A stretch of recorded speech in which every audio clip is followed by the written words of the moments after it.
Is Elon Musk in charge right now? Trump has caved to Elon Musk. MAGA Mike Johnson has caved to Elon Musk. Elon Musk is a private sector billionaire who's never won a single vote, once was working illegally in the United States as an immigrant from South Africa without work authorization. Think about that for a second. And Elon is suddenly the de facto decision maker in Washington, D.C., or at least that's what it looks like if you follow the latest chaos on Capitol Hill. Lawmakers, there's a Newsweek report which explains that there are lawmakers who refer to President Elon Musk and Donald Trump as the vice president. And there is every bit of reporting that suggests that everybody is towing the line for Elon Musk. They're just so impressed with him and all of his money, I guess.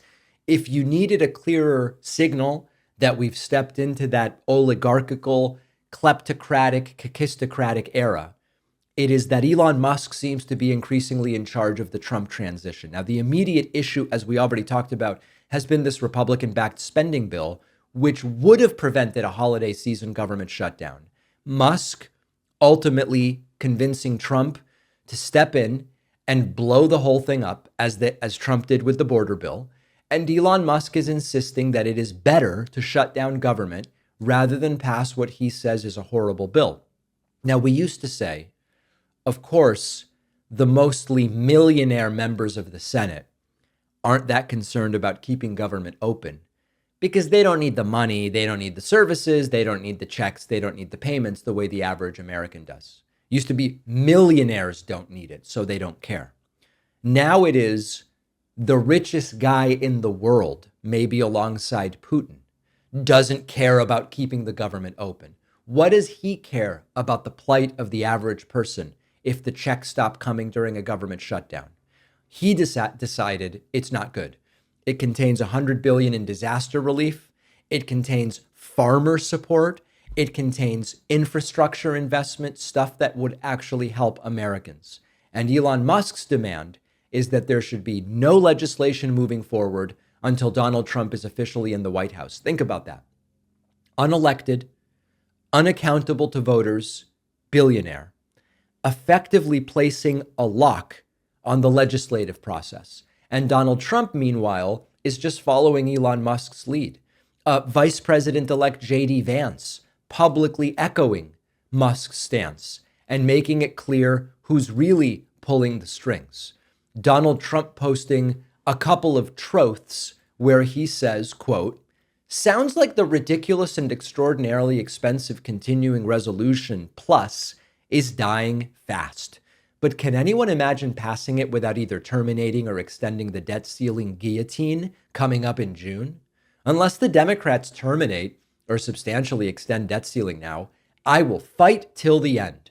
This is a nasty trap set in place by the radical left Democrats. They are looking to embarrass us in June when it comes up for a vote. The people that extended it from September 28 to June 1 should be ashamed of themselves. It was political malpractice. Also, the Communist Global Engagement Center, a project of crooked Hillary Clinton, should not in any way, shape, or form be extended, and the shielding of the very corrupt J6 Unselect Committee of Political Losers and Thugs would be suicidal for any Republican approving it. Likewise, this is not a good time for Congress to be asking for pay increases. Hopefully, you'll be entitled to such an increase in the near future when we make America great again." And then Trump finally starting with the threats, quote, "If Republicans try to pass a clean continuing resolution without all of the Democrat bells and whistles that will be so destructive to our country, all it will do after January 20th is bring the mess of the debt limit into the Trump administration, rather than allowing it to take place in the Biden administration. Any Republican that would be so stupid as to do this should and will be primaried. Everything should be done and fully negotiated prior to my taking office on January 20, 2025. This budding alliance is destined for disaster. Elon won this one. Elon got to Trump, and Trump said, don't do it, kill the bill. Elon doesn't want the bill. But both Trump and Musk have massive egos. We spoke about this yesterday with Sasha Abramsky. They have a distinctive sort of brand of strongman theatrics. And right now, Elon Musk's star power is overshadowing Donald Trump. And there are Democrats and even a few Republicans, as I said, saying Musk is in charge here. If there is one thing that Donald Trump cannot stand, it's playing second fiddle. And eventually, these two massive egos are going to collide. I don't think the question is if, I think the question is when. And this is much bigger than two powerful guys fighting for the spotlight. This is a symptom of a much deeper problem. We're at a point where billionaires are shaping public policy with almost no input from the rest of us. It's just not even, there's not even the possibility that what the people want is going to be considered. Musk's companies have benefited massively from federal support. And now from this lofty perch, Elon is telling Trump what to do. When you talk about public service, it's laughable to think that what these people are doing is public service. They are calling the shots on government spending in the way that's best for them and using all of it and all of us as nothing more than political pawns. And we now have Musk in public view calling the shots. And it seems like Trump is mostly following along. This is not how a healthy democracy functions. Arguably, we don't have a healthy democracy. We have an oligarchy. Bernie Sanders has said it. Princeton study has found it. And it just seems to be the way that things are right now. The question is whether this alliance will become uneasy and tear itself apart sooner than later. And of course, how much damage is going to be done in the process of that. But this can't possibly end well when you consider the personality traits of Trump and the personality traits of Elon Musk. Now, on the bonus show today, speaking of internal conflicts within the Republican Party, the Supreme Court has decided, yes, we're going to hear the TikTok challenge to the potential ban. Trump is sort of softly coming down on the side of don't ban TikTok. But again, who's going to get his ear? Elon Musk, I assume, would love for TikTok to be banned because it would help his platform X.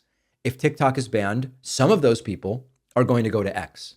Secondly, as I mentioned, Congressman Thomas Massie has become the first Republican to say he's not supporting MAGA Mike Johnson for Speaker. Where is Musk going to fall on this? Where is Trump going to fall on this? Again, the conflict is growing.